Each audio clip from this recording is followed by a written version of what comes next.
रास्तार पड़ी अजणा व्यक्ति मृतदेह बरगड़ पानी छत्र जुर्मुड़ा रास्तार पड़ी जड़े अजणा व्यक्ति मृतदेह व्यक्ति को हत्या करा सन्देह करा घटनास्थल में पुलिस पहुंची तनाघना आरंभ कर मृतदेह वर्तमान रास्तार पड़ी रही पुलिस घटनास्थल में पहुंची साइंटिफिक टीम पहुंची तनाघना आरंभ कर बरगड़ पानी छत्र जर्मुडा रास्तार पड़ी अजणा व्यक्ति मृतदेहटी कहारी वर्तमान पर्यंत स्पष्ट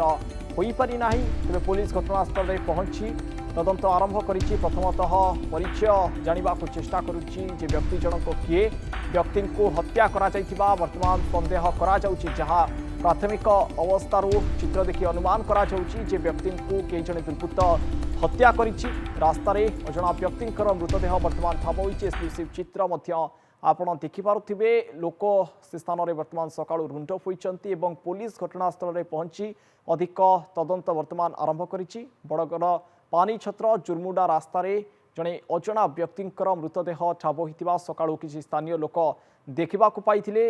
मृतदेहटी रास्ता उपर पड़ रही है। स्थानीय लोक मैंने पुलिस को खबर देते पुलिस घटनास्थल में वर्तमान पहुंची निजर प्राथमिक तदंत आरंभ कर अधिक आलोचना करने फोन लाइन में जोड़ी होती बरगड़ रिपोर्टर हिमांशु नंद। हिमांशु केमिति ये घटना संपर्क में पुलिस जाना पाइला एवं किए से व्यक्ति एपर्यंत ठाब है कि निहती भावे देखंतु जो अभावनीय घटनाटी घटी सकाल सकाल ही लोक माने से रास्ता दे गोटे से शताधिक लोक जो रास्ता दे यातायात करती से रास्ता रे गोटे शव पड़ीथिवार लोके देखिथिले एवं तापरे पुलिस खबर देथिले सेटारे लोक एकत्रित हेतिले। जदि कहिबा जे गत 2 दिन आगरो जो अताविरा जो थाना अच्छी से अंचल रे मध्य एपरि गोटे गलाकाटी हत्या होइतिला। आज सकाळ समय रे मध्य एभली गोटे हत्याकांड घटना निहाती भाव में बरगढ़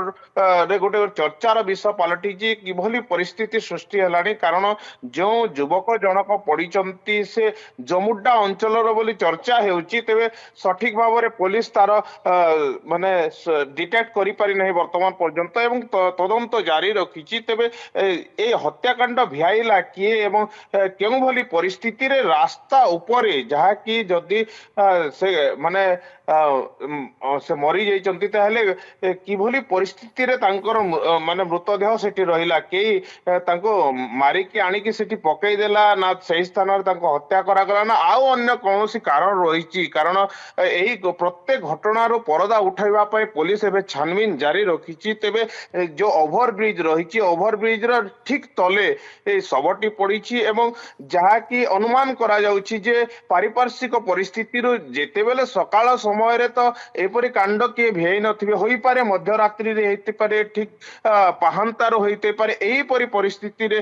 जनकु माने तार हत्या कराइथिबो एवं केउ से दुर्वृत्त माने से बोली परिस्थिति घटैचंती हाकु नै कि पुलिस तदंत जारी रखिछि एवं निहाती भाव रे घटना को नै कि जो पाख पाख गां लोक जो माने ए रास्ता दे कि आसुचंती समस्त वर्तमान रुंडीभूत होचंती एवं समस्तक भीतर गोटे भयर वातावरण वर्तमान समय रे सृष्टि होछि। कारण